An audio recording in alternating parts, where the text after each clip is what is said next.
if consenting adults want to enter into polygamy, don't abuse the children. You abuse the children. The children need to be taken from you, and don't hide it under the guise of religion. Mm-hmm. Because it is not right to do that to a child. Right. It is not right to treat other women the way they've been treated. Abuse is abuse, and there is no gray area. It is black or white, and you abuse somebody, that's jail time.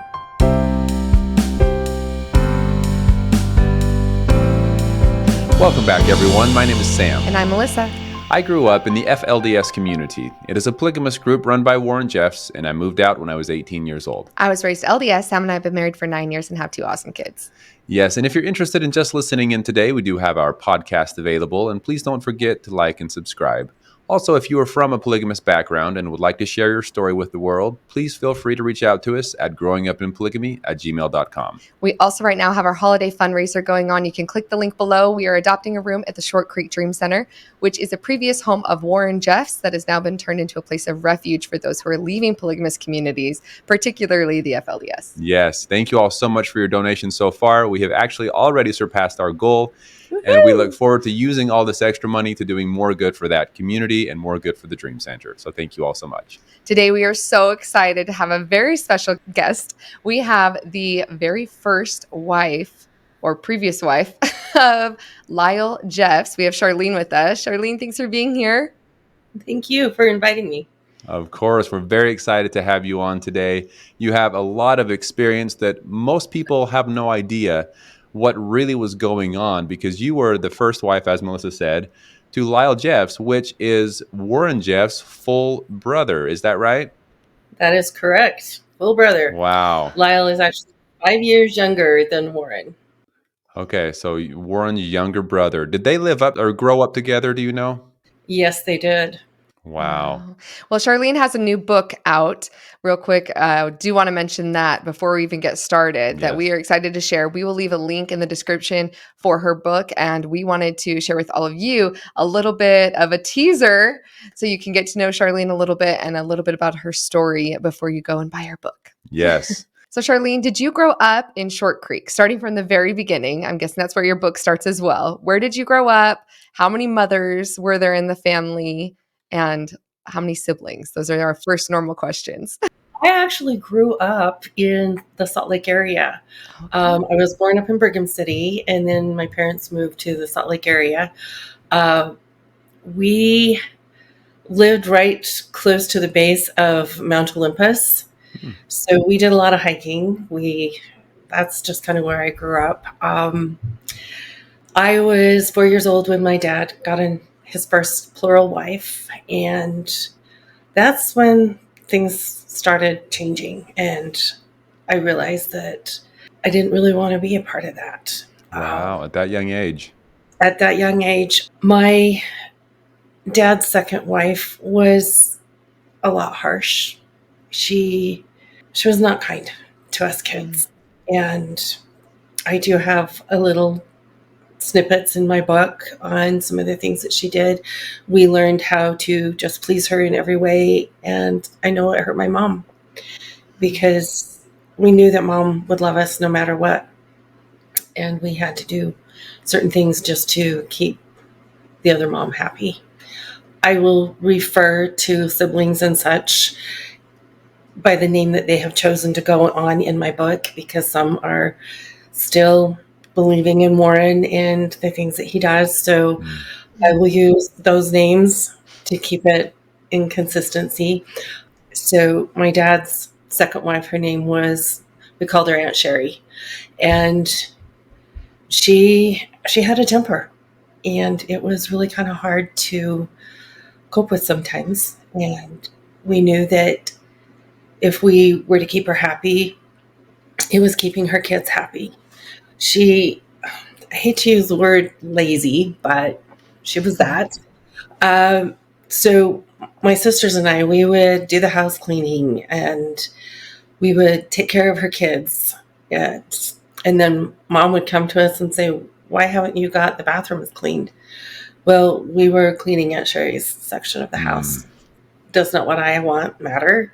So I know it was hard, but that's how we kept from getting our face beat to a pulp. Wow. Which had done quite a few times to my oldest brother, Mark. She was not kind. And Wow. How did your father handle having a wife, like having wives that were so different? And was he like around a lot? Did he do anything or intervene with what was going on? my dad didn't know. Oh. She did it when he would be gone to work or when he would be out of town. He did travel a lot. He worked for, it was called Kenway Engineering. And so he did a lot of travel. And with that travel, he took mom because mom was his legal wife, and that's who people knew. So through that, it was the jealousy that Aunt Sherry had that she took it out on us kids. And it's sad that that happens in a lot of polygamous homes, the jealousy, and the wife takes it out on the other wife's kids, and it's the kids that suffer. Man. And you said Aunt Sherry was the second wife, is that right? Correct. She was the second. You hear oftentimes, or at least people ask us the question, well, doesn't the first wife have more power and say over the other wives because she was the first? So what's your experience and what's your thoughts on that? My experience is it's not the first wife. A lot of that comes from extremely jealous second and third and fourth wives that they always say, oh, the first wife's the matriarch. No. In my experience, I have seen that it doesn't really matter what number you are. If the husband, if you're his favorite, you're the matriarch. And I was never the favorite. I never really could please Lyle in any way, shape, or form. And it took a long time before I finally realized that I was never going to be any good to him. Wow.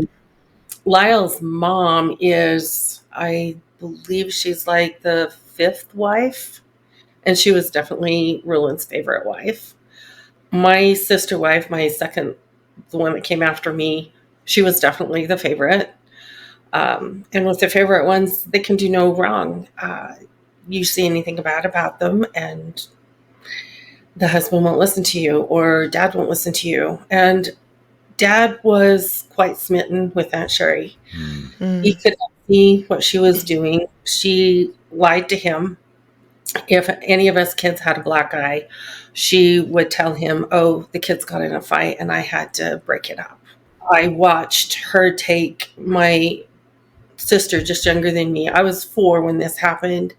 She took my younger sister, who was only 2, took her to the bedroom because she was crying at prayer time, and whipped her until she was black and blue. A 2-year-old? Oh, 2-year-old. And Makes me I sick. was screaming, pulling on my sister's legs to pull her away from Aunt Sherry. And she pushed me aside and shut and locked the door, and you could hear her just beating on her. And I just sat and cried, and my older brother Mark just gathered me up and hugged me and said, it's going to be okay, we'll tell dad. But dad wouldn't believe it.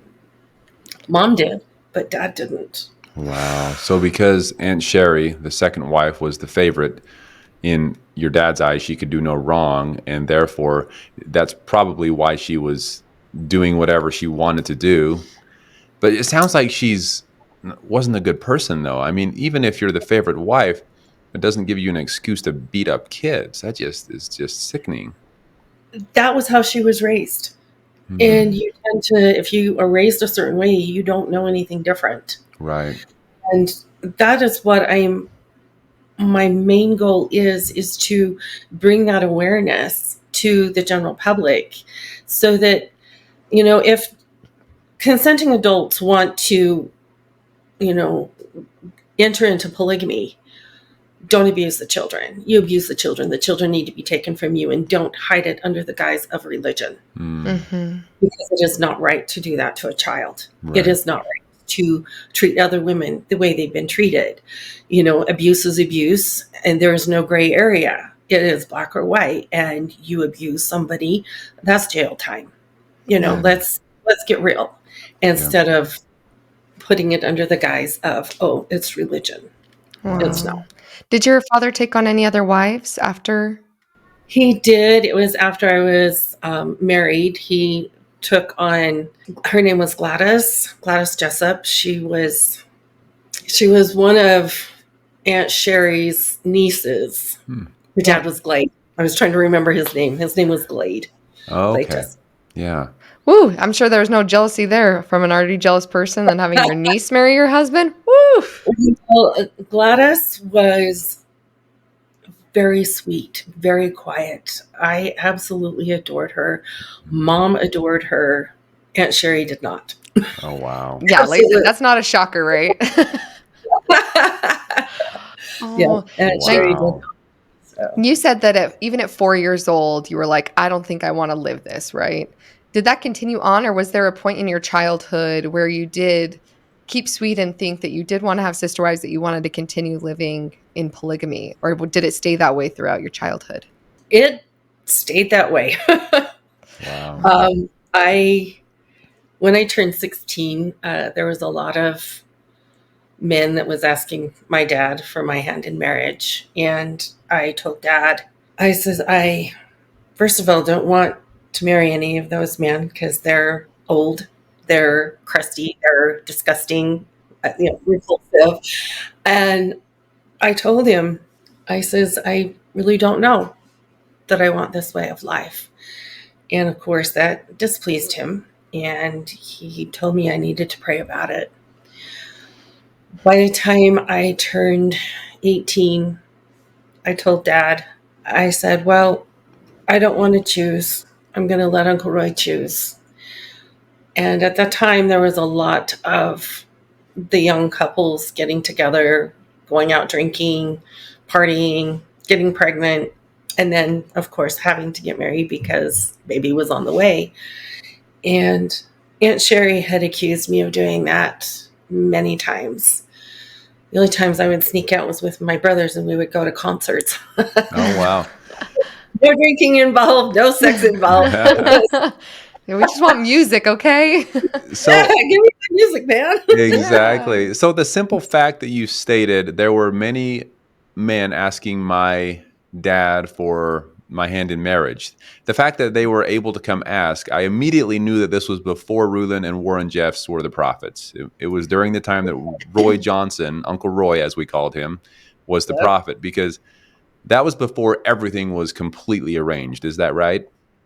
That was. And Uncle Roy was actually trying to get arranged marriages to be a little more proper because of all the intermarrying. We were getting a lot of the hair lips and cleft palates and club feet and, all that kind of stuff. And he said it was because they were too closely related. He did, however, make the comment that my dad and his family was fresh blood. In other words, there was not going to be the genetic defects that would happen, like what happens with closely related people. So, Right. anyhow, Interesting. So you were going to let Uncle Roy decide. I decided I'd let Uncle Roy decide, and it was only because of the falsehoods and lies that Aunt Sherry was saying about me, trying to get me into trouble.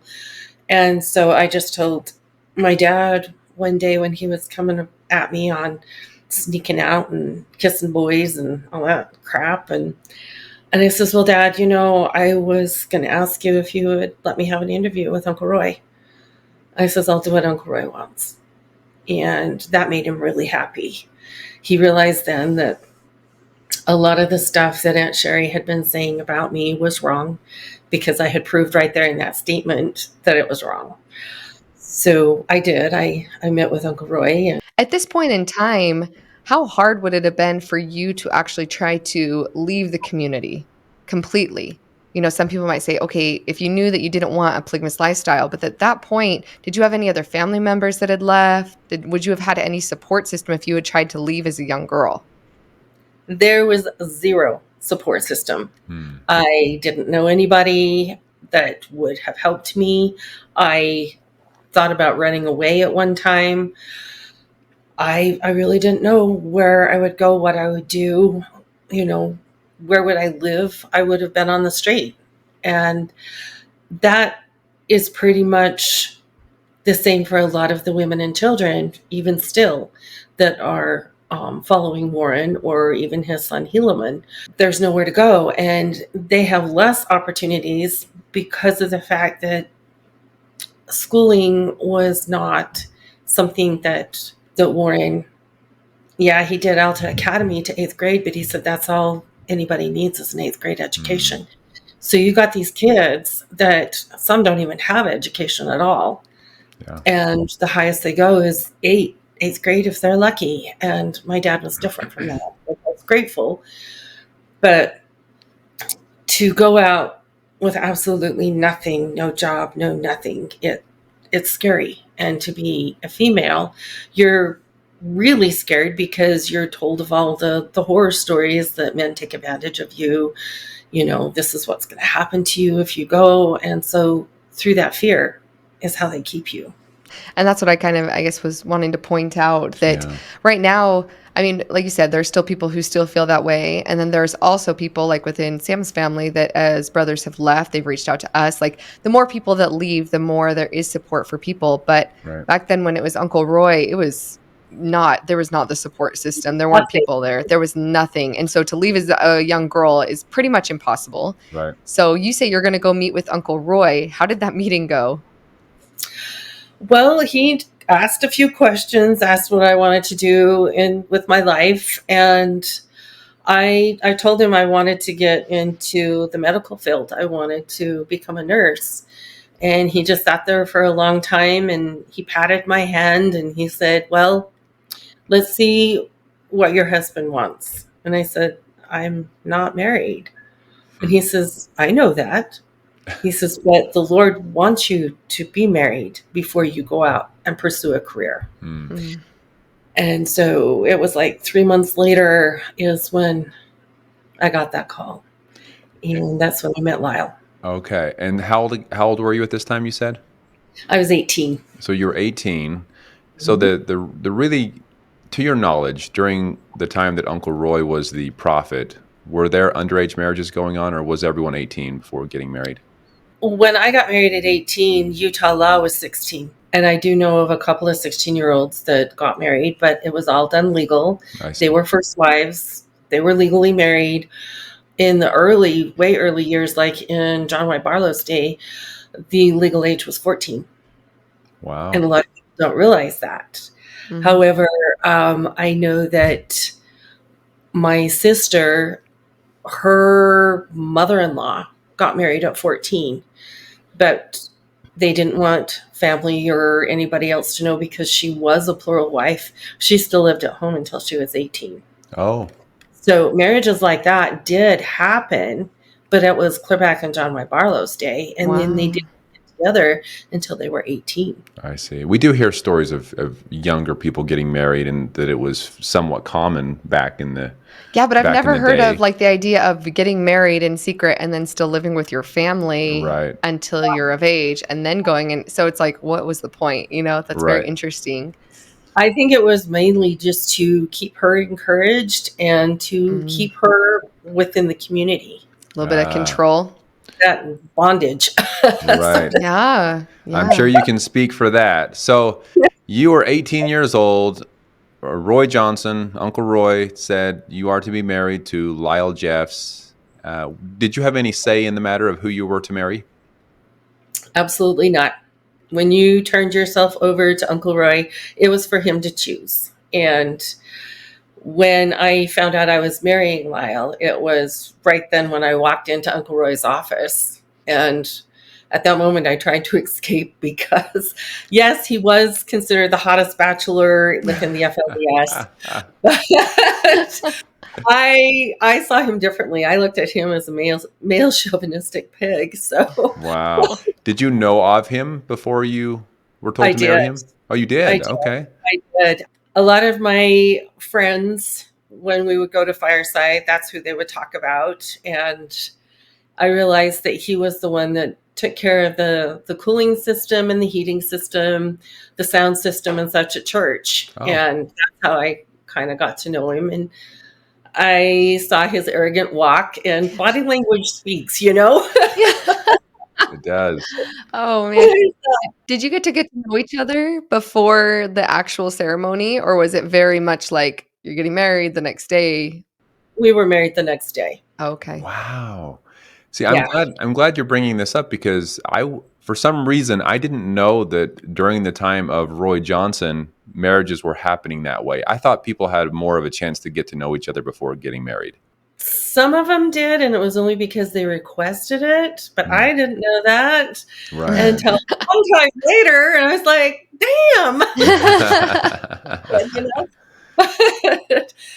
It was really hard to, meet one night and be married the next day, and to realize you were going to go home with this guy when you were taught your whole life you are never to be alone with a man. Wow. And it was really scary. And it was like, you stay on that side of the bed and I'll stay on my side of the bed. Right. At that point in time, was there any like knowledge of what what the Jeffs family was to become? Like, did you have any idea that Lyle would become such a head of the church, like so big in the church, or that Warren was, or that Rulon even at that point? Because if it's Uncle Roy, at that point, did you know, like, okay, I'm going to marry into this family that's going to rise up and take control of the church? Or was he just another person? He was considered more like royalty because his father was part of the priesthood council. Okay. But we believed and we were taught, I mean, ever since I can remember, I was taught that Uncle Roy was going to be healed. He was going to be renewed. He would have a young body again. And the things that you're taught as a child, you believe. And it takes something shocking to find out Santa really isn't Santa. It's funny you say that about Roy. Uncle Roy was to be renewed and have a young body again, because then the same thing happened and was talked about with Uncle Rulon. And then, so Uncle Roy passed away, Uncle Rulon passed away, and then Warren, and now similar things are being said about him. So at what point do people realize, oh, no, they're all going to get old and pass away? You would think common sense would just kind of kick in, but no. Yeah. I don't think common sense should be called common sense anymore. It's uncommon. Right. Well, and like you said, though, when you're raised, you don't know any different than what you're raised in. And that's true of not even just the FLDS, right? That's true of anybody in their lives. The way that you're raised, that's your whole world. Yep. That's your whole world view. And if that's all you know, then why would you? It takes a lot. Like you said, it takes something drastic to even make you go, oh, maybe it's different over there, or maybe this isn't what I thought it was. Right.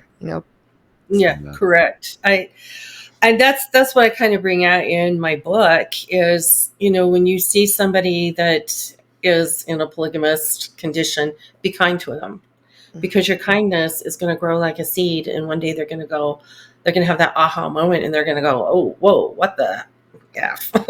That's so true. That's so true. That is actually one of the main reasons that I left at age 18, is because of some kindness, or a lot of kindness, from the outside world. I was raised to believe that the outside world was this place you should have no desire to do anything with, because they were in this, under Satan's control and yada, yada, yada. Those things. People. And when they were kind to me, and when I saw that they seemed to be these great, happy family and people, it made it so much harder to stick with what I was told was the only happiness and truth. I'm glad you brought that up. To just be kind and loving to those around you will make a big difference. Well, isn't that Christianity, though? Is love and kindness? Yeah. Yeah, it's supposed to be, right? Supposed to be. And to not judge others, because judgment is mine, thus saith the Lord. And that was something that I would always bring up to Lyle when he would start judging other people. I would like, so did God die and you are now in his place and he is the judge and you're the judge now? And he would say, no, that's not how it works, but I have that authority. And I'm like, no, only God has that authority. And it would really make him mad. Wow. So what was your early marriage like to Lyle? So at this point, is not in really any position of power within the church, right? But he is royalty, and you get married. What was your early marriage like? Well, I'll say this. I did not tell him I loved him until after 2 months of being married, because I didn't. And my mom got after me and told me, you need to start praying that God will put that love there. And I do remember one of my friends, it was like her aunt, said that she did not love her husband for 5 years, and he just repulsed her. She wouldn't let him touch him. I mean, it was just, but that's the name of the game when you marry old creepy men. Oh man. Was Lyle similar to your age? He's actually a little over 5 years older than me. Okay. So he wasn't married super young per se, considering that you were 18 and he was 5 years older. You know, it's funny because we talk about 18 as, oh, you were of age, you had plenty of life experience, you're good to go. And now with kids of my own, I'm thinking, 18, no, you're still a baby. You have no life experience yet. So, Exactly. but compared to some of the other ages that these girls were getting married, I mean, man, I'm glad that at least you were 18 years old. Definitely. I definitely was glad I was 18. And I look back now and I really liked the philosophy of Lyle Jeffs. He said, I ain't going to have any teenagers married off to these men. They're home wreckers. And he was right. So he would not marry anybody off until after they turned 20. Oh, wow. And that kind of ticked one of my sisters off because she wanted really bad to get married at 18 right out of high school. And nope, she was 20. Wow. I didn't know that was a policy of Rulin's. Oh yeah, he got so sick and tired of hearing all the sob stories, and he was just like, you know what, we're just gonna nip this. You're not even eligible to be married, as far as women, you know, until you turn 20. Good.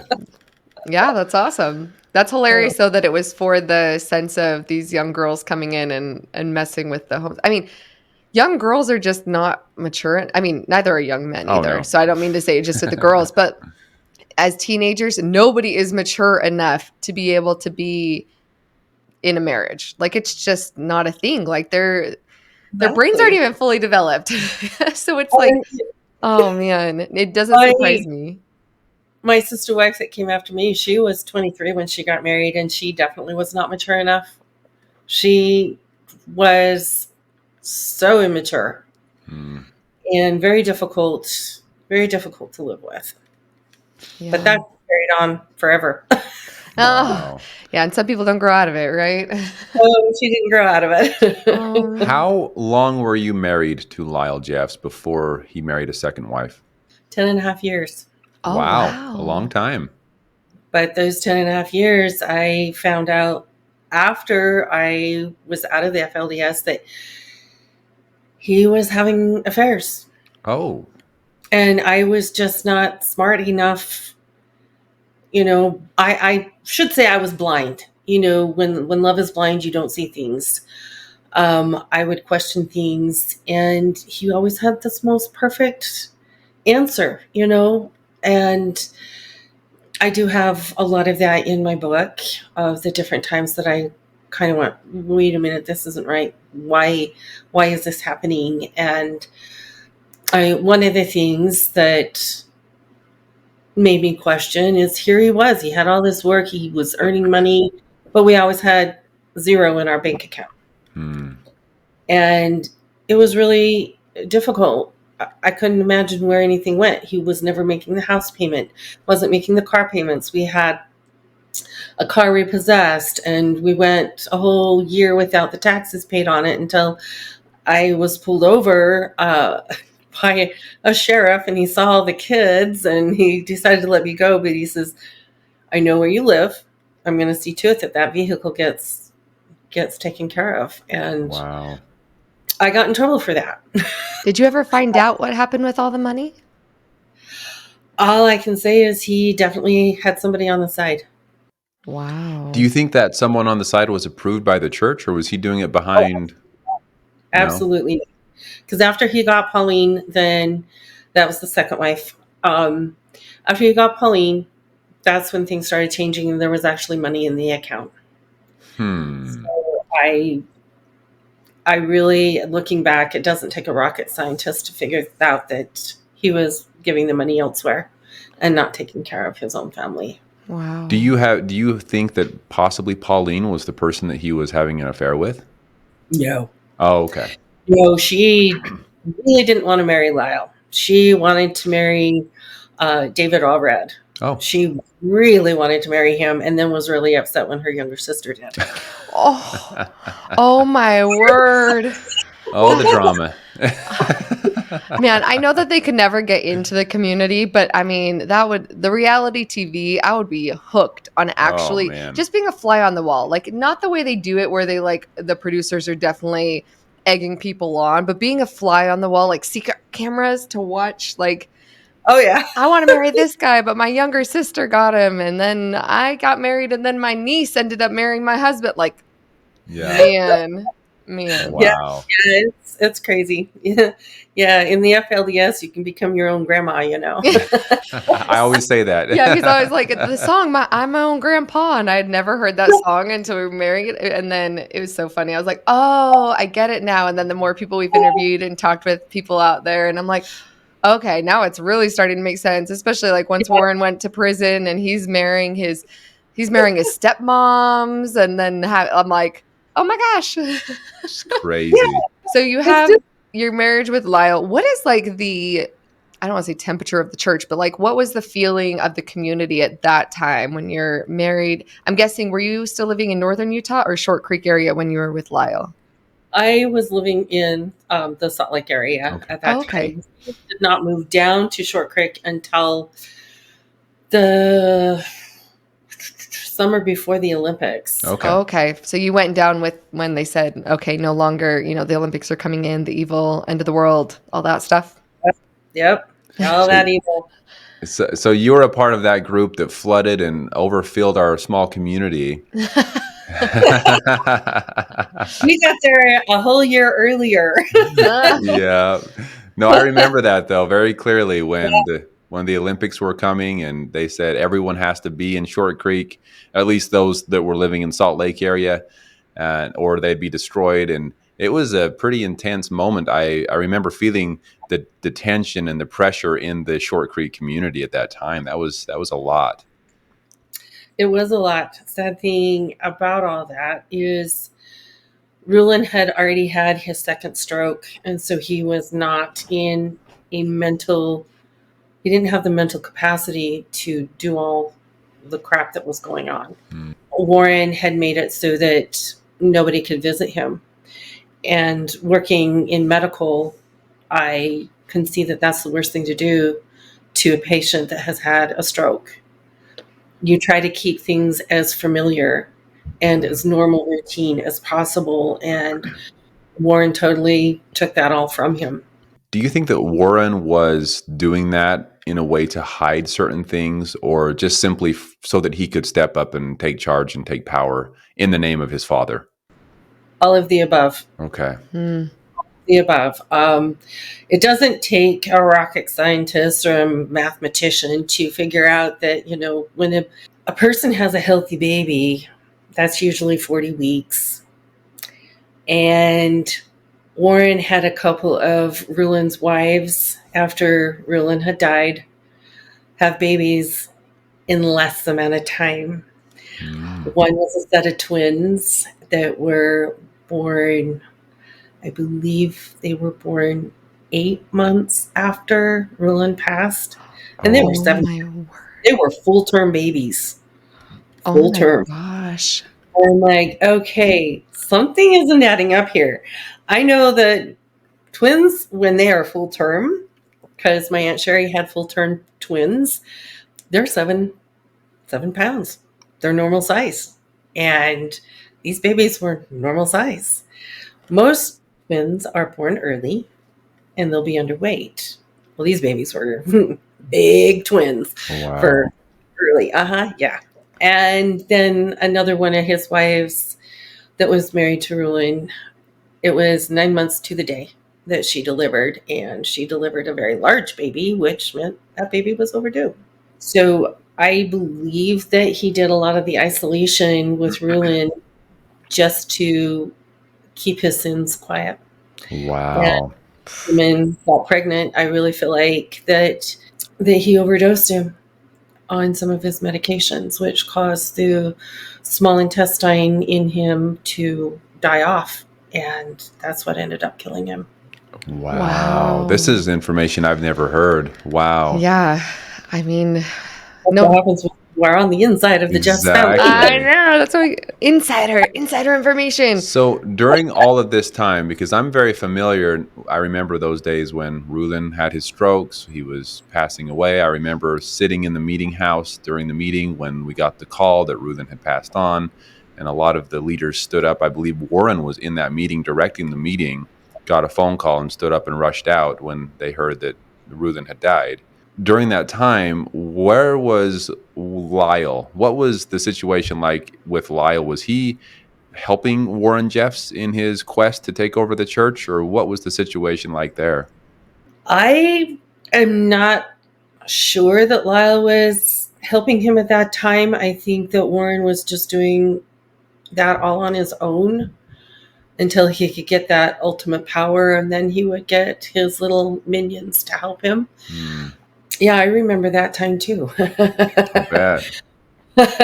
I was actually at home. I was doing Sunday dinner, and we were getting the meeting piped over from the big house, which was Rulin's house, from Mother Marilyn's room. That's Lyle's mom, Lyle and Warren's mom. And I heard the phone call because she answered it on speakerphone, and I heard it before it even went anywhere else. And so I gathered the children together, and we all knelt down to pray, and to pray that our testimonies would be strengthened, that we would know who to follow. And I remember one of my kids saying, "But he's not really dead." And I says, "Well, if you look at the body, his body is dead, but his spirit is still alive." And that is how I explained to my children that no, he was not going to be lifted up, so to speak, or have his body renewed. I said his body will never be renewed, but his spirit is.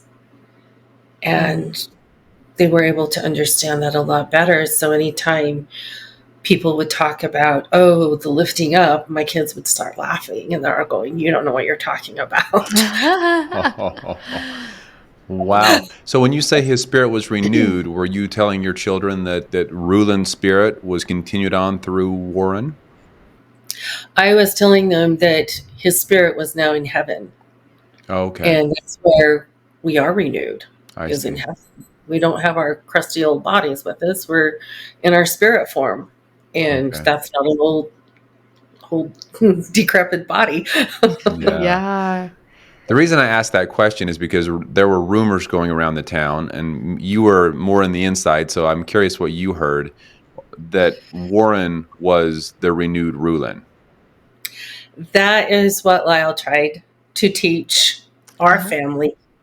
After he would do that teaching, I would take my kids aside, and I would say, "Father was trying to tell you this," instead of what he was actually saying. So my kids knew that he was never, I says, you can't have two spirits in one person's body. And I talked to them logically like that, and got my kids to realize that, no, I says, he can have influence over Warren, but his spirit is not in Warren. Okay, that's good. It's impossible. And you can pull out scripture and you can figure that one out. And so that's kind of how when Lyle would speak a falsehood, I would gather my kids up later and I would bring out scripture and Uncle Roy's teachings. And I would say, "Okay, now it's up to you to decide."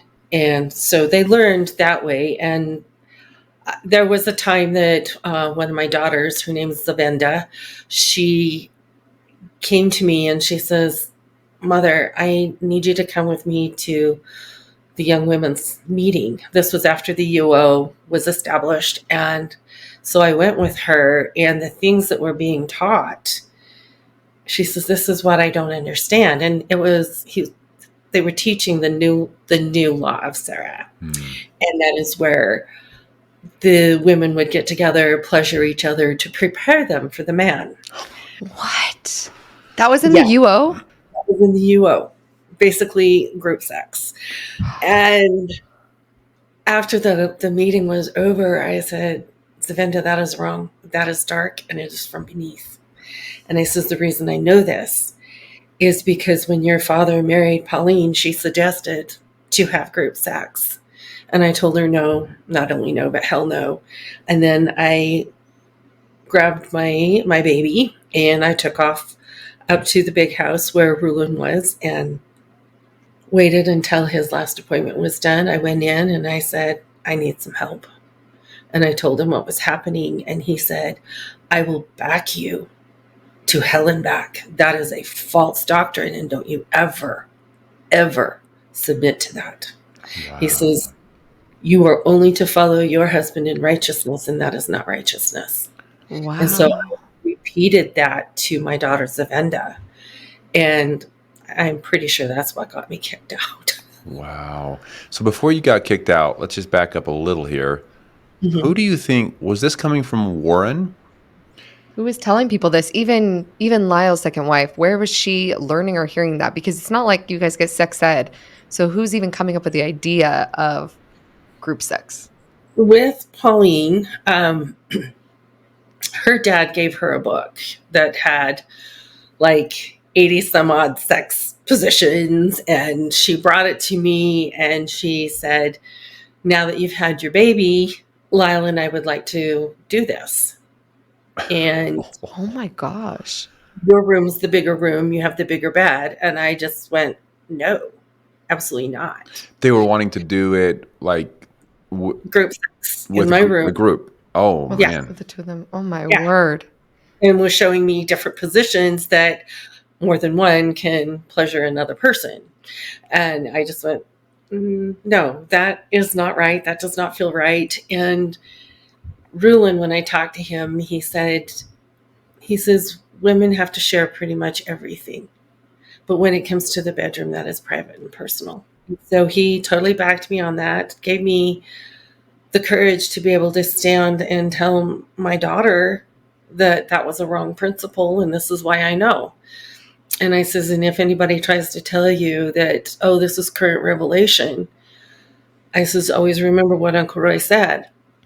And that is, if it doesn't square with the books, which is the Book of Mormon, Doctrine and Covenants, Pearl of Great Price, and the Bible, disregard it as coming from beneath and don't follow it.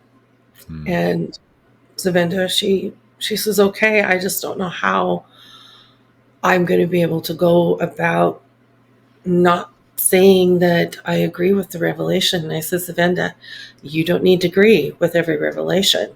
And she says, well, then I'll be kicked out of the UO. So I told her a little evil thing that I had done. So after revelation was read, we were to raise our left hand and say, yes, I agree. Well, I would raise my hand and go,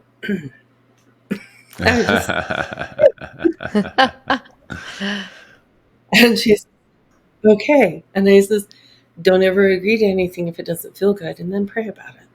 And I says, the Lord will give you a testimony of it. Yeah. So they were teaching those principles like were they just saying that those things were necessary, or were they like acting them out? Were they giving examples, or was it explicit within the United Order meetings? So with Pauline, it was just something that a lot of the Barlows did. I know that the Steeds, as in Newell Steed, his family did it. So it was kind of common with certain families to do this. And that was to show that you were united. And I said, bullshit. Yeah. But It was definitely a desire of Warren. There are recordings of him doing that with his wives. So when he wrote that revelation, then it was to become common for everyone. And I think it was, when you are thinking evil thoughts and doing evil deeds, you want to corrupt others so that you're not alone. Mm-hmm. And I think that's kind of what he was doing. A lot of those revelations that did come from the prison, I look back now and go, oh, well, that's because he wasn't getting hugs. He wasn't getting kissed. He wasn't getting affection. He wasn't getting certain foods. He wasn't getting, and so therefore he was making us or punishing us likewise. Yeah. Yeah. You know? So the UO was this thing that the church did actually after I had left. I left in 2008, and I believe the UO started around 2010, 2011. 2010. 2010, okay. And they were rebaptizing members to basically prove like an actual act to invite them into the United Order. And then they were separated or looked at as better people than the others that weren't allowed in. Were you ever rebaptized or allowed into the UO, or were you too rebellious with your own ideas? Well, first of all, everybody had to be rebaptized. Okay. And then we were kind of put on a trial basis for a year. And so my first rebaptism was in 2009. And then a lot of the United Order preparation, the teachings, if you don't live it, you'll be destroyed, that kind of stuff. You've got to live it to the fullest. You got to have all things in common. And so we were getting in preparation for that. And then that night came for our baptism. It was all done in secret. Everything was done in secret. I don't know why. I don't know who we were hiding from. But I went at 1:00 in the morning Wow. to go to my baptism into the United Order. And before that, I had to go through multiple interviews. And supposedly those interviewing you and judging you had to have the Spirit of the Lord fall upon them to know whether or not you were truly worthy of the United Order. Of course. So I went through the first interview process, and it was just Lyle. And of course, it was absolutely no. And so I wrote to Warren about it and said, so what happens if a husband doesn't appreciate a wife? They will never get in, whether God feels that they're worthy or not. And told him what was happening. And Warren really was a good guy in some areas. Okay, guys. I mean, he wasn't completely bad. I've heard people say that before, that there were aspects to him that people enjoyed being around him. Yes. But anyhow, next thing I knew is the interviews were no longer just Lyle. It had to be 3 people. Mm. And wow. it had to be 2 or more, either a unanimous or 2 to allow someone in. And I went and did a second interview and answered all the questions. And the 2 that were with Lyle, they're like, oh, wow, she's beyond ready. Her answers were perfect. You could feel the Spirit, yada, yada. Lyle said no. They went to Warren about it when I got in. Oh, wow. My word. So it was quite the process. Because that was process. When you said that you were getting interviewed, that was my first thought. I was like, wasn't it Lyle who was doing the interviews? Because in case we've lost anybody at this point, Warren Jeffs is imprisoned. At this point. At this point, mm-hmm. when they're doing the United Order. And so at that point, what position did Lyle have in the church that he's the one doing this interview? Lyle was bishop. Okay. Yeah. And that's what I thought. So, I just want to make sure. So Lyle's the bishop. And would it be fair to say he was Warren's kind of right-hand man on the outside while he was in prison? Yeah. That's definitely a fair assumption. Yes, he definitely was. Just want to make sure people knew, like, then. And being married to the bishop, was he the bishop before Warren went into prison, or was it not until after? It was after he went into prison. William Timpson was bishop after Fred Jessup died. Mm-hmm. So Fred Jessup was bishop for the Shore Creek area until his death, and then William Timpson took over. Lyle became second counselor to William Timpson, and then when William Timpson was sent away because of bad behavior, go to your room, stand in the corner, kind of. Mm-hmm. But that's when Lyle became bishop. Okay. Yeah. How did that affect, how did that change your family life? With him becoming bishop, did it change anything? And then I'm almost more surprised, even if he had beef with you, I am surprised that he didn't want you to be in the UO to make him look better. So was there like imagery of like how to try to make your family look, or?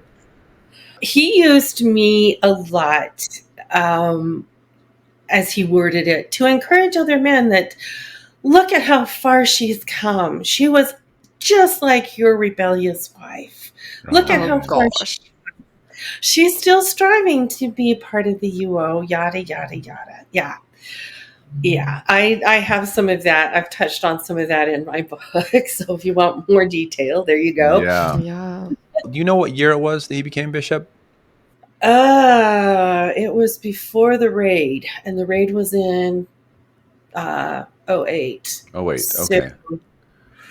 Yeah, the raid because on the Lassie Ranch, because he was bishop then. So I'm going to say it was like '07 okay. is when he became bishop. That would make sense because I remember him becoming bishop when I was still there. And like I said, I left in '08.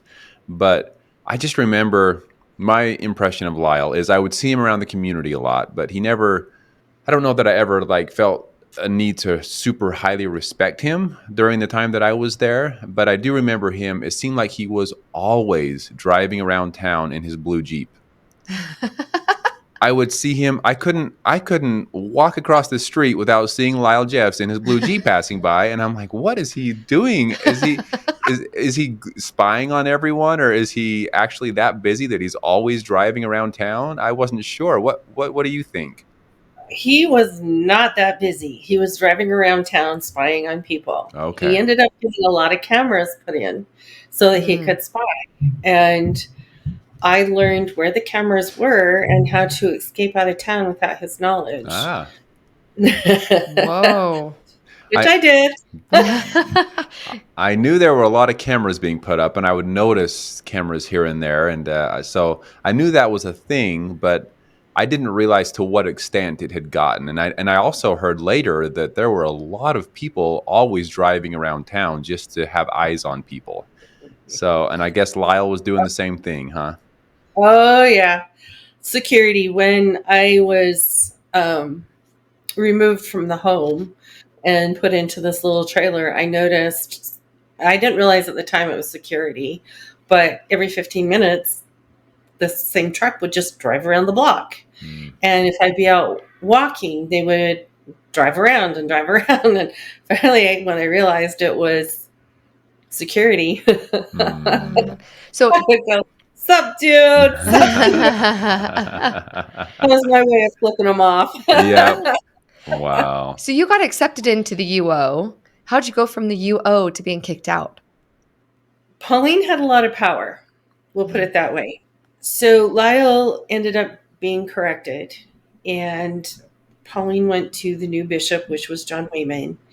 And I don't know what all the lies were that she had said about me, but after Lyle's correction, we were moved from the RTJ home there to another home, and I was not allowed to be there. And I was put elsewhere.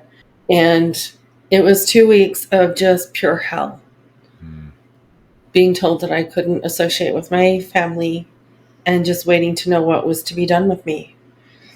And Lyle's correction was, as it was worded, immoralities of yesteryear, which meant immoralities of times past. And I really think he was screwing around before he married me, Mm. and screwed around while he was married to me before he had other wives. And I think part of that being put aside was I had a lot of my sister wives tell me, well, why aren't you corrected? If it was immoralities of yesteryear. And I'm like, how can you be immoral with your own wife? Right. Excuse me. So I think that was kind of the start. And then when I did get to talk with John Wayman, he says, well, you complained. And I'm like, well, what did I complain about? And he says, you hit the snooze button. Hmm. And I'm like, okay, how is that a complaint? And he says, well, it means that you were not happy that morning time had come. Oh And I my said, gosh. Actually, I have Epstein-Barr, and if I am jolted awake too quickly, I am sick the rest of the day. And how is that good and useful to anybody? And he says, well, you got to figure it out then, because you will not be allowed back in until you can stop hitting the snooze button.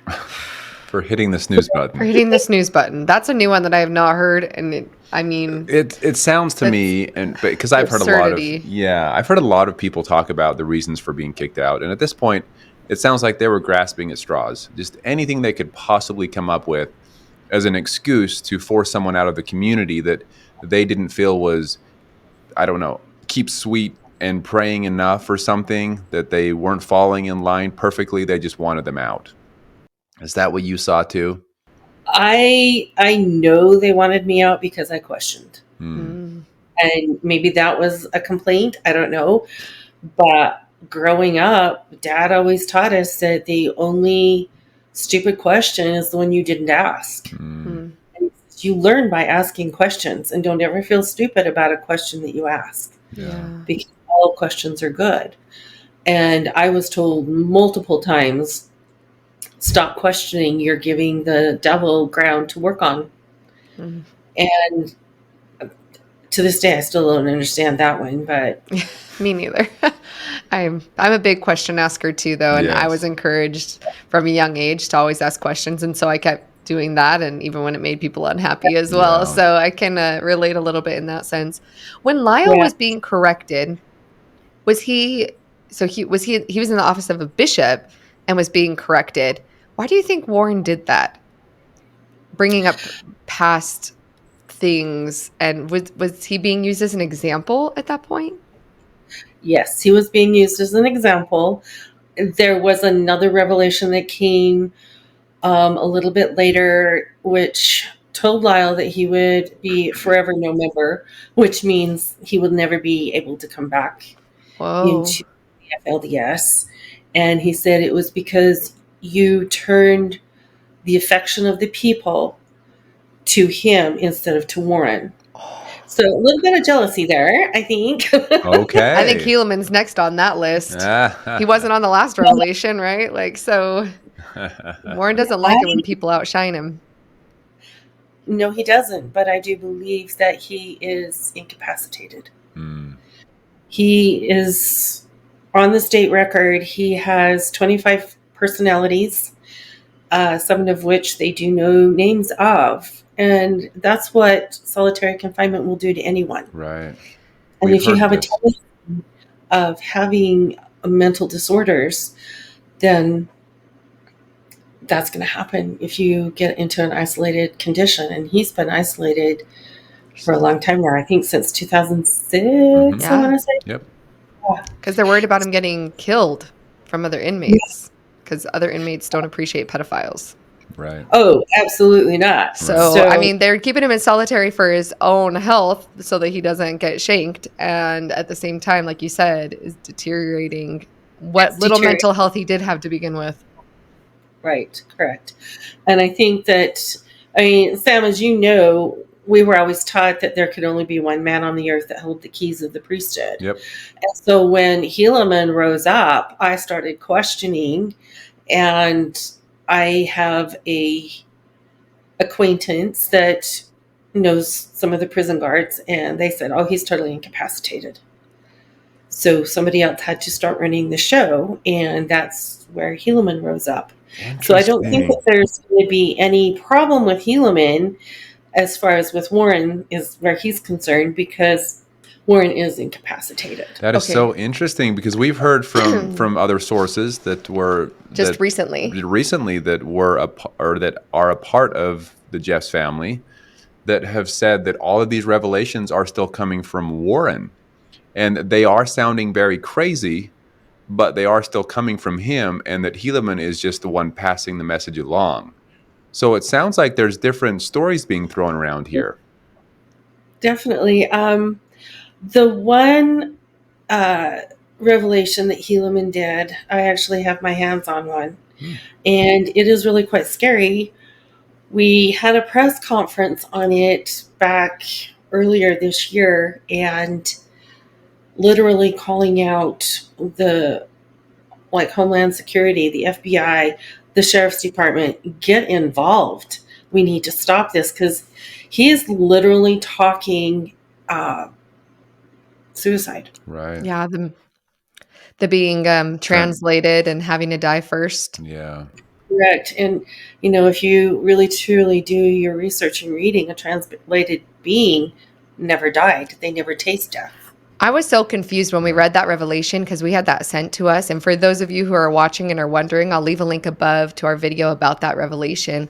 But I was so confused because being raised LDS, the word translation, you know, I had heard that all the time and it's biblical, right? So I'm like, the whole point of being translated is that you don't have to die and go through that, and you are literally lifted up.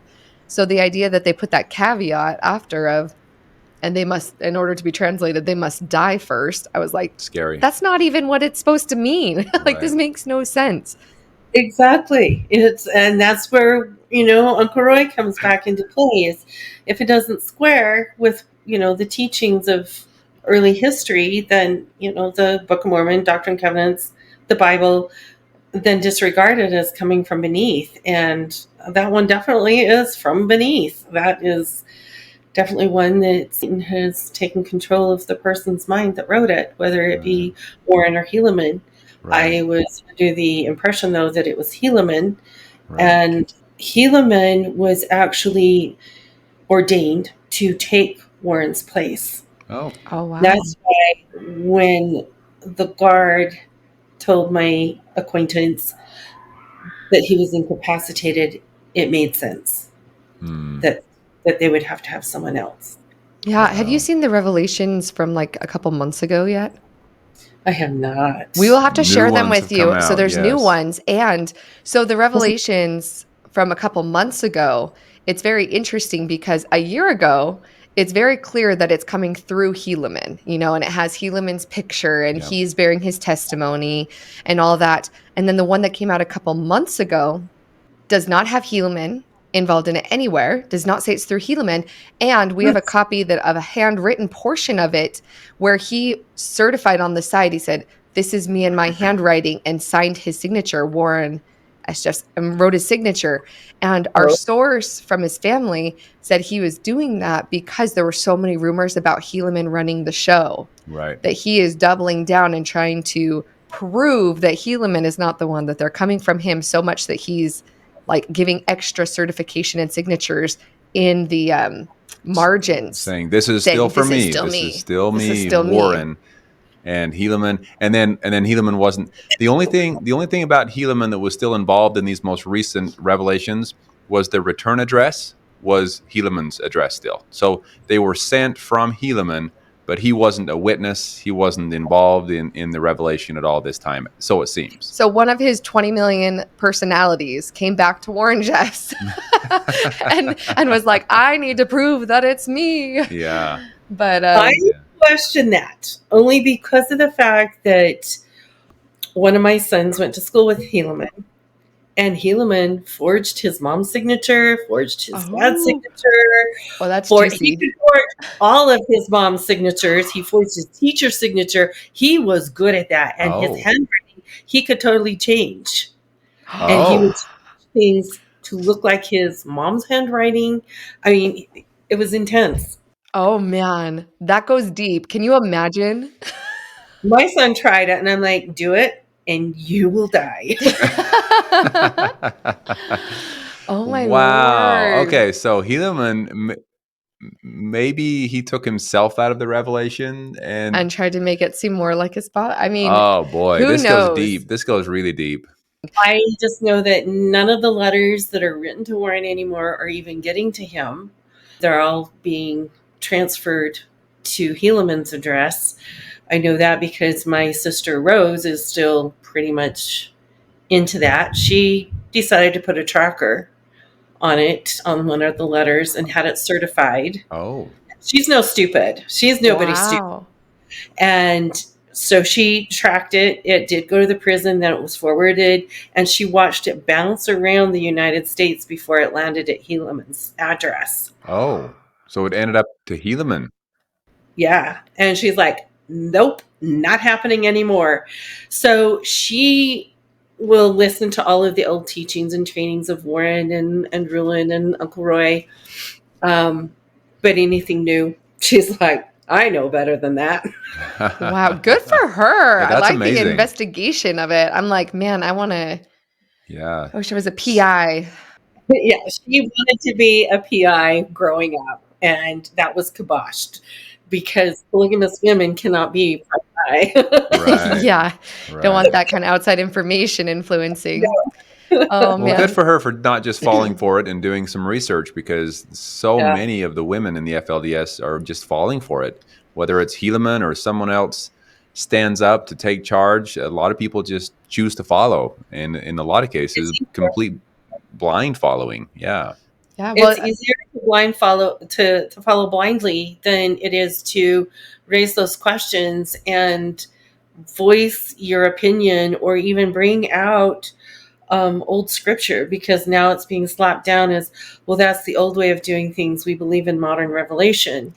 And it's like, well, wait a minute. We were told that was the way of the Mormon church, and that's where they went wrong. I was just going to say, I'm like, I identify with that. That's how I was raised, most definitely. I feel personally attacked. Yeah. Just kidding. That's what the F in FLDS stands for, is fundamentalist. Right. Yeah. And not effed up, but could be.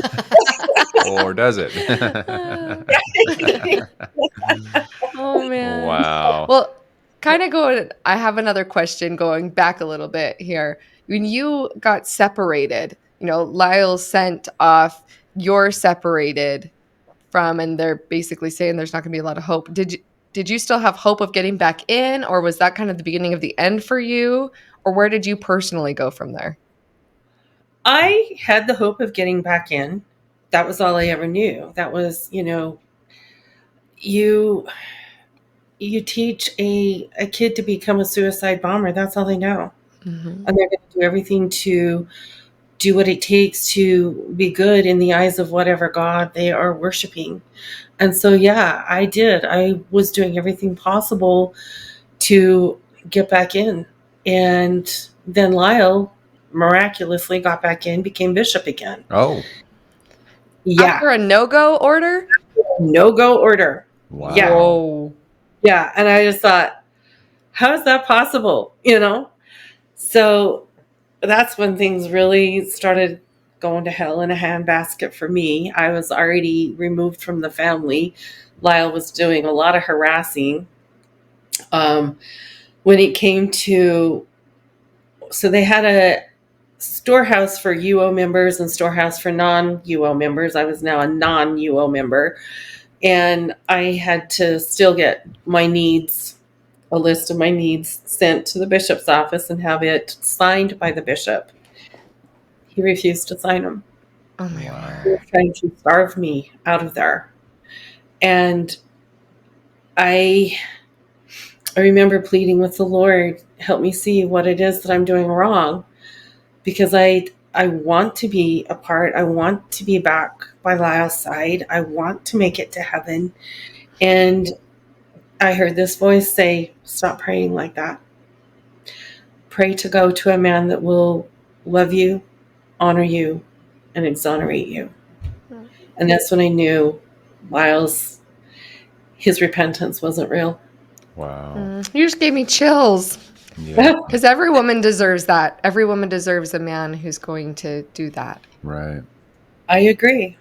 But there's not very many within the FLDS, I'm sad to say, but they're pretty egotistical and set in their ways, and Yeah. so they are. Man. And during this time, I guess first question, how many children do you have, and what became of your children during this time that you were separated? I have 10 kids, 5 girls, 5 boys.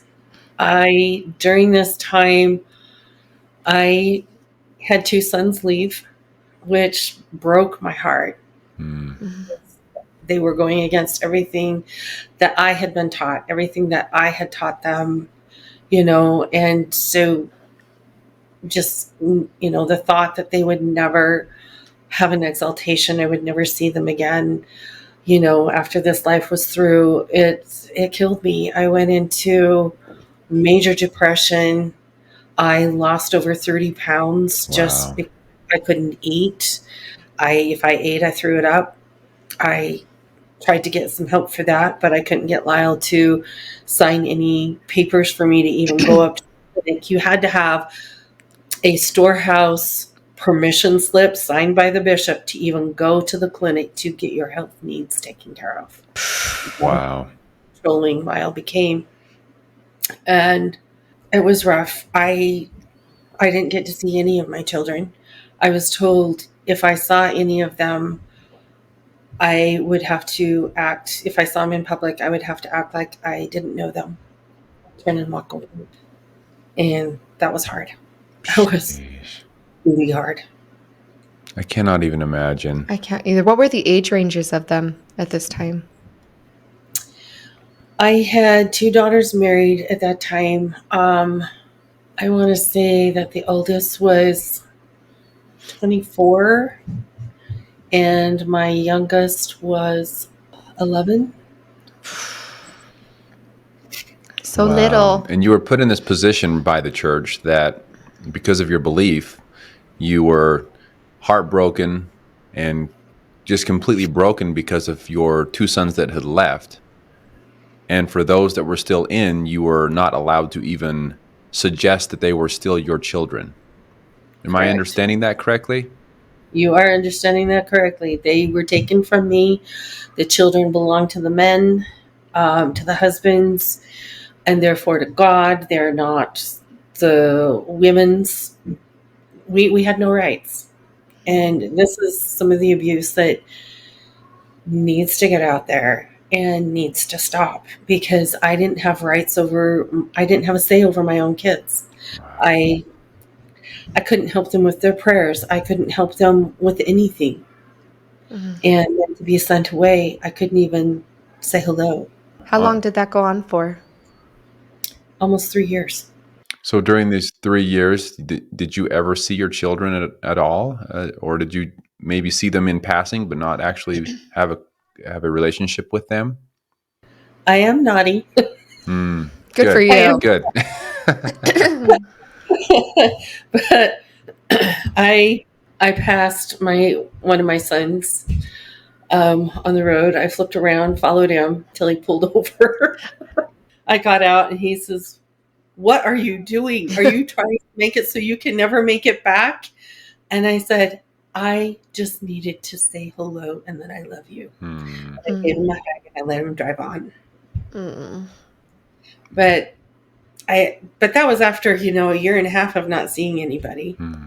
in my family, and you just get starved for your kids. You get starved through that affection. Humans are not made to live alone. Mm-mm.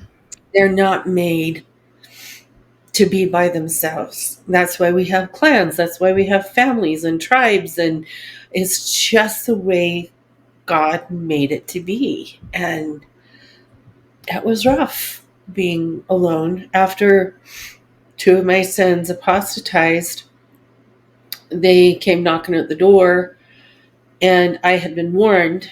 Security had called me and said, "Your rebellious sons are in town. They're looking for you, and don't open the door. You open the door, you'll lose your salvation. You talk to them, you will lose your salvation." And I was crouched down underneath the window so they couldn't see me as they knocked on the door. And then late that night, I was escorted out with an overnight bag and I was put into a house in hiding so that they wouldn't find me. And yes, that was my choice because I wanted my salvation. I felt that they had already made their choice for damnation.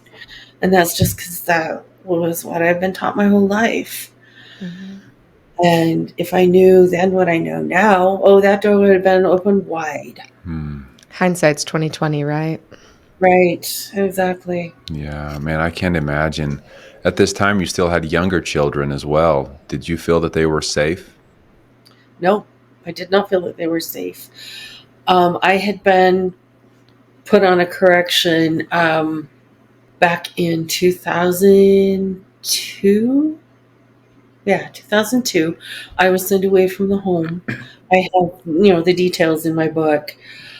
But when I got back home, when I was actually allowed back home and rebaptized and remarried, my youngest daughter, she came to me. She was 4. She came to me and she said, "I am so glad you're home, Mother." And so am I. And she says, "I hate Mother Diana Bell." I'm like, okay. She would always take me into her room and spank me. And I'm like, for what? I don't know. And so for a 4-year-old not knowing why she's getting a spanking, and stupid me, I went immediately to Lyle and I said, "Okay, Susie said this. What the hell's going on? What happened to my children when they were gone?" He says, "You will never have your children again. Oh. They will be put under your care because you coddle them." And I'm like, protecting and coddling are 2 different things. This is not coddling. Yeah, keeping your child from being abused is not coddling your children. That is not coddling your children. Man, we have a 4-year-old right now, and I'm speechless. I'm speechless. Just the first part, not to be torn away from your children, and then to come back and realize that while you were away, they were being, I don't know if tortured's the right word, but definitely Abused. Not well taken care of. A lot of people are going to ask this question: how? And I know you're going to have a good answer, and I want to make sure that we give you this opportunity. How is it possible for a mother to leave her children behind, whether or not she knows they're going to be well taken care of? How is it possible for a mother to just be willing to go because that's what the church tells you to do? I wasn't willing to go. I had to place my children in God's hands, knowing that God sees all, believing that He would give them whatever experiences that they needed for their salvation. And that's what gave me that, and then the hope of being restored back to my place in the home by Lyle's side. It was that hope of getting that I didn't get. And so when I was sent further away, I thought I was going to literally die. And I did ask God to take my life. But I'm here. And I know it was because He had a greater plan. He wants the abuse to end. I know that. I know that now. I look back at the raid, and 3 days before the raid happened, all of the priesthood records went from the creek to Texas to be stored. And 3 days before the raid, my 2 youngest, Ammon and Susie, were taken. And they were taken to the ranch. And so that's what got me involved in the raid. Is I had to go and reclaim my children. But I look at that as, okay, God waited for this raid to happen until all of the records were in one place. Wow. He allowed it to happen, and then allowed me to be there, to be a part of that. I agree with you. It's hard to believe that it was a coincidence that everything was sent in one place right before the government entered and raided the place, right? So it's interesting that it worked out that way. I say it was all in God's hands. He was pretty much saying enough is enough. Yeah. And that's why He allowed the raid to happen. So I know that there was a bigger picture, and He knows the bigger picture because He sees and knows all things. It's still hard having 7 of my kids still in that mess.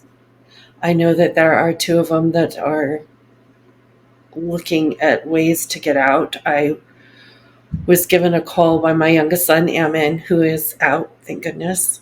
And he said, "What would you do if this child landed up on your doorstep?" I won't give out a name because I don't want them to be persecuted. Because I do know that Lyle has people listening to all the different podcasts and such, so they know who to go after. And so I don't want any of them to be harmed. But he asked, what would I do if they showed up on my doorstep? And I said, any of those kids, any of Lyle's kids, show up on my doorstep. I don't care what mother you're from. You show up on my doorstep. I'm going to see to it that you are taken care of and that you get your feet out, on underneath you, and you get a job and you get education and you become a citizen in the United States that is a good citizen. Oh, man. What was the final straw for you? And how long ago was that you did decide to fully part ways from the church? Well, I was actually told to leave. Okay. And it was Lyle that told me to leave. I literally thought I was going to die. But it was a couple of months later is when I gave up trying to make my way back. I went, this isn't for me. Had that aha moment. I talk about it in depth in my book about the seed bearers and how real that really truly is. And when I found out firsthand knowledge, I went, oh, hell no. I am not going to be a part of that. And that's when I started the lawsuit against Lyle. Went after my kids. I could only take my two youngest because they were of underage. And note to everyone out there, do not piss off a judge. Do not piss off a judge. Lyle refused 2 times to show up. We had rescheduled the first time. He did not show up the second time. And that's when the judge turned to me and said, well, apparently he does not love the children enough to come after them, to fight for them. They are yours. Wow, good. And you can give him visitation rights if you want. Wow. Normally, not alimony, child support is $500 per child. He slapped on $3,000 a month. Wow. Don't piss off a judge. Yeah. Wow. Man. Well, so as it stands right now, where are you? You said that there's still multiple of your children that are still a part of believing in Warren Jeffs and all of that. Where are you with the relationships with those that are not? I have a good relationship with my 3 sons that are out. Very good relationship. Good. My youngest just got married. And congrats. Very absolutely beautiful girl. Absolutely love her. Her parents are amazing. So we have a good relationship. I have another son that is military, and we've got a really good relationship there.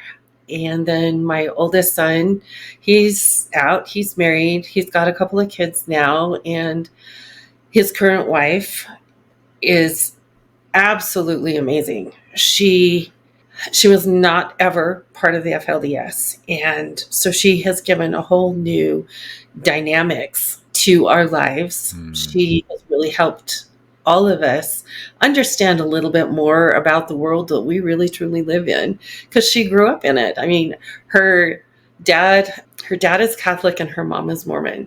So how's that for dynamics? I know all about different kinds of dynamics. That's for sure. Yes. I was blessed in that way to have people from the outside show me different aspects of life that aren't all just FLDS. So I understand that. And you need that, to become a well-rounded person, to just have all those different dynamics. And, some of the things that the FLDS taught that God was displeased with, I look at now and go, wait a minute. God loves everyone. Who are they to judge? Some of my best friends are gays and lesbians. Absolutely love them. They've got some of the most Christian-like attributes about them. And yeah, I get shunned by ex-members that don't have their eyes open. These people are children of God. God loves them just as much as he loves you and me. Well, good. And you mentioned, if you don't want to answer this, that's okay. It's very personal, but you mentioned that when you were praying, you heard a voice that you needed to find a better man. How is that quest going for you? Well,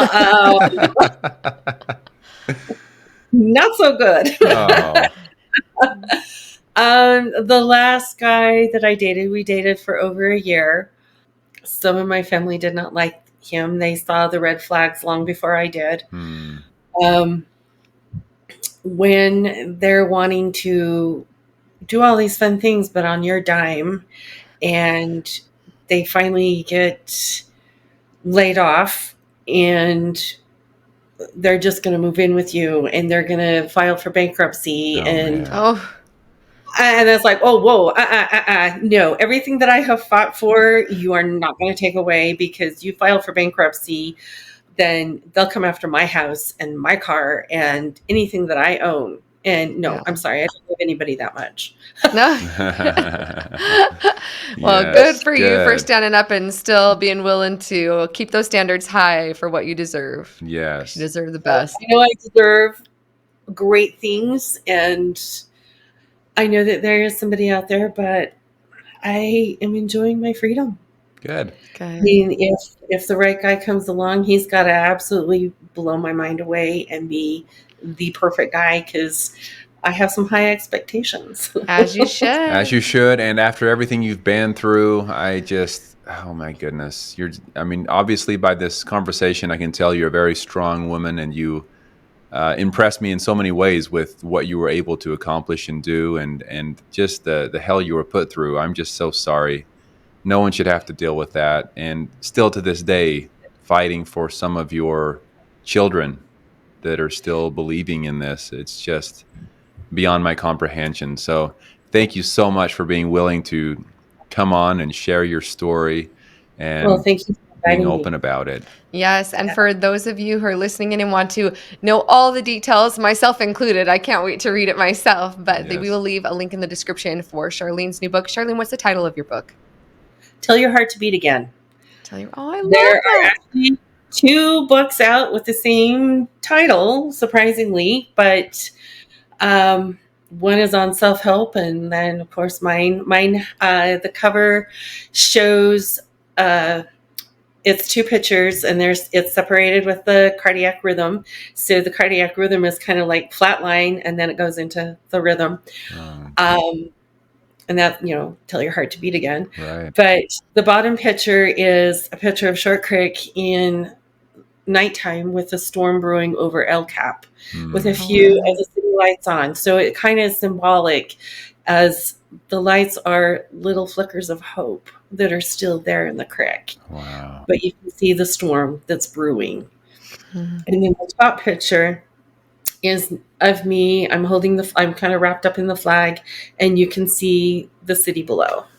So it kind of shows freedom. I don't know if there is any book cover or YouTube thumbnail out there that shares such a big story as that does. Yeah, it's amazing. I love it. Thanks for explaining that. That'll be a huge help when people see that, to understand what the meaning behind it all is. Significance. Yeah. Well, thank you so much again for being on with us. And for our viewers, if you want to hear more of what it was like for Sam to grow up in polygamy, please like and subscribe and continue to support such brave people like Charlene and sharing their stories with us. If you have a story to share as well after leaving a polygamous community, then please reach out to us at growingupinpolygamy@gmail.com. Yes. Thank you, Charlene. Thank you. Appreciate it. We really enjoyed having you on, and we look forward to having future conversations with you as well. Sounds good. Thank you. You bet. Thank you all so much for being with us here today. We look forward to talking with you soon. We'll talk to y'all soon.